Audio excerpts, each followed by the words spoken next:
तापस वेश विशेष उदासी तापस वेश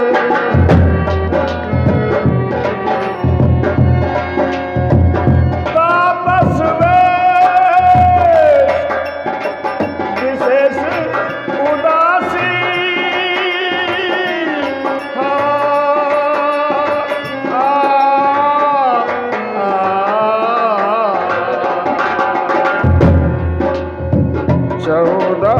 बरस धन बदली है बिल्कुल नहीं 14 बरस 14 बरस राम बनवासी 14 बरस राम बनवासी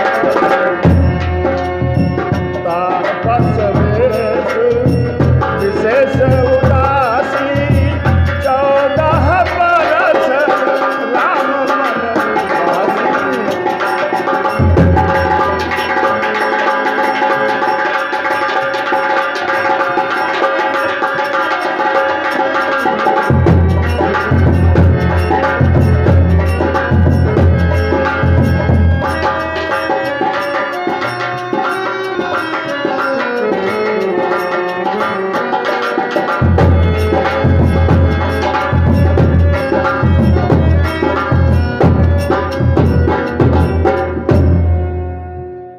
कैकेयी ने यह वरदान जब मांगा दशरथ से, दशरथ ने बहुत उपाय किया लेकिन कैकेयी के ऊपर रंच मात्र भी प्रभाव नहीं पड़ा। क्यों? इसलिए नहीं पड़ा कि हुई है सोई जो राम रचि राखा और को करी तर्क बढ़ावई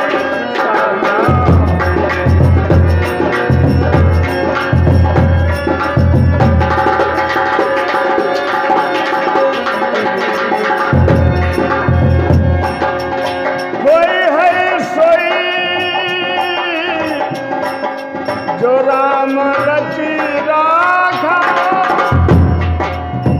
तो करी तर्क बढ़ावई साझा ओ करी तर्क बढ़ावई शाखा हुई है सोई जो राम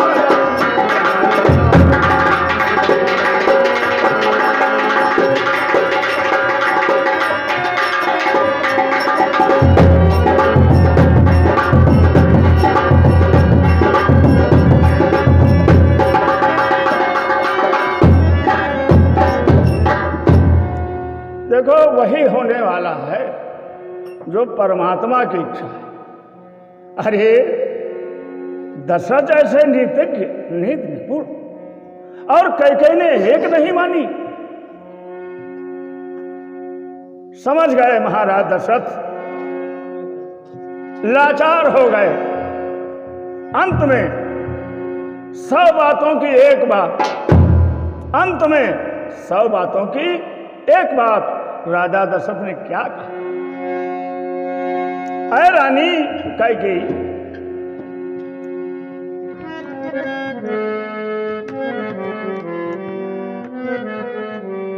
अरे तोर कलंक और मोर पछताव,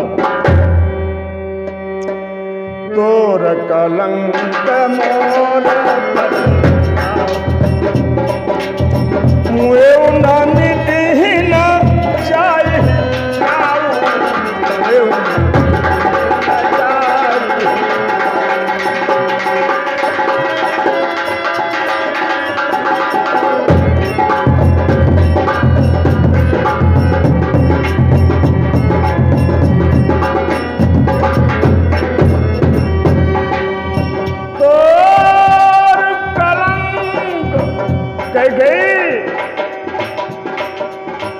तुझे कलंक बहुत पहले मिला था, आज दुनिया के सामने वो साफ प्रकट होगी। बहुत पहले श्राप दिया गया था कैकेयी को, शादी नहीं हुई थी। राजा नीतिज्ञ है, मालूम है। नई बात बताऊं, राजा दशरथ त्रिकालज्ञ थे। राजा दशरथ त्रिकालज्ञ थे, तीनों कालों की जानने वाले। तोर कलंक मोर पछताऊ, वेऊ न मिटहि न जाहि काऊ, वेऊ न मिटहि न जाहि काऊ।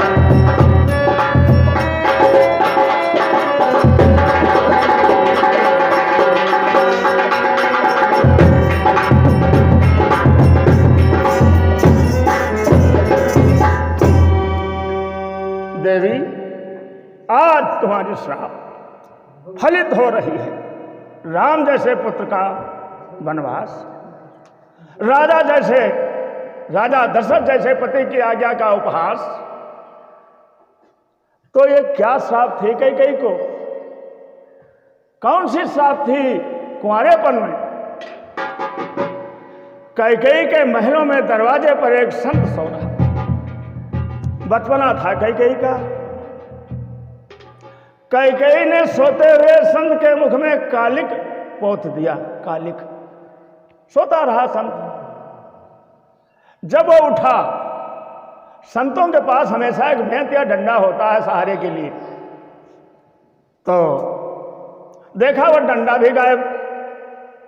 अब संत बहुत व्याकुल और इधर उधर ढूंढा, पता लगाया, ये किया वो किया, अंततः मालूम हुआ राजकुमारी ने उसको गायब कर दिया है। खैर कैकेयी ने दिया। संत ने शीशे में देखा तो मुंह सब करिया, बहुत क्रोधित हो गया संत ने कहा, देवी ये साधु की श्राप है, तुमने मेरा डंडा चुराया है। पहली श्राप तुम्हारे भुजाएं, जिस भुजा से तुमने चुराया है, एक नहीं दोनों भुजाएं तुम्हारी वज्र के समान। इसीलिए देवासुर संग्राम में कैकेयी ने उंगली जो डाली थी चाक में, वो उंगली उड़ जाती, लेकिन वो वज्र के समान थी, इसलिए वो उंगली पड़ी रही और पूरा युद्ध हो गया। दूसरा, तुमने मेरे मुंह में कालिक पोती, इसलिए ये संत की श्राप। ऐसा तुम्हारे कालिक लगेगी जो कभी भी वो छूटने नहीं पाए। इसलिए देवी, उस श्राप के फलित का समय आ गया। आप तुम मेरी आंखों से हट जाओ। क्या कहते हैं पंडित भैरव प्रसाद जी द्विवेदी, ये उन्हीं का भाव है।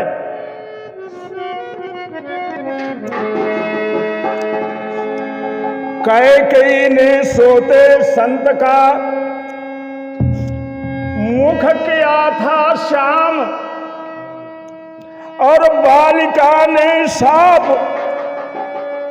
बालिका ने पाया साप दंड के चुराने से।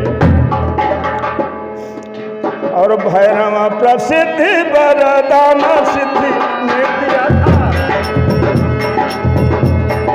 भैरव प्रसिद्धि वरदान सिद्धि ने दिया था। कैकेयी के द्वारा लोह दंड फिर जाने से।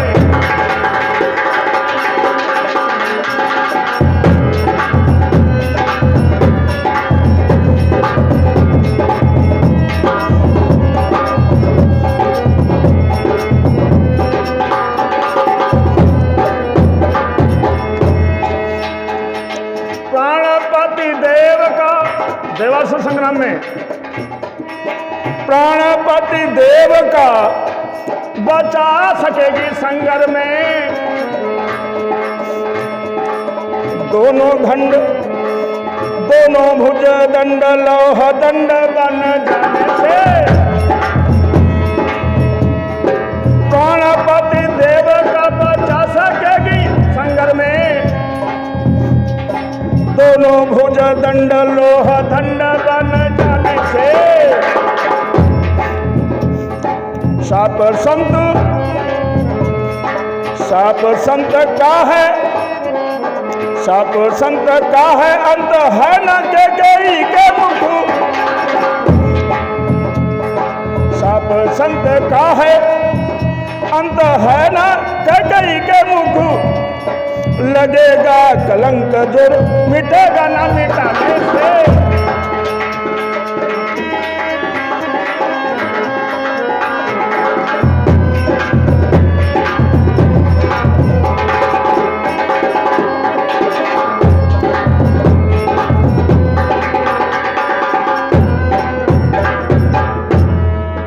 ये संत का श्राप था कैकेयी को, जो कैकेयी ने राम का वनवास मांगा।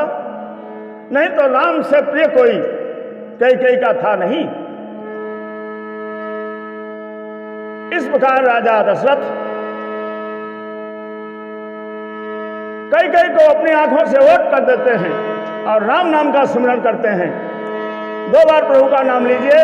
उसके बाद चंद्रशेखर मिश्रा निवासी मुड़ा बुजुर्ग, थाना भीराखीरी, जनपद लखीमपुर खीरी, आप लोगों की सेवा अपने भजन के माध्यम से करेंगे।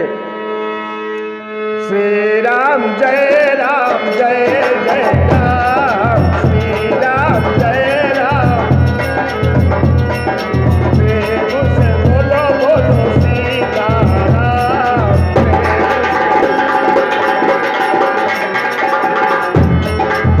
सीता राम बोलो राधे श्याम, सीता राम बोलो, श्री राम जय राम जय जय राम, श्री राम जय राम जय जय राम।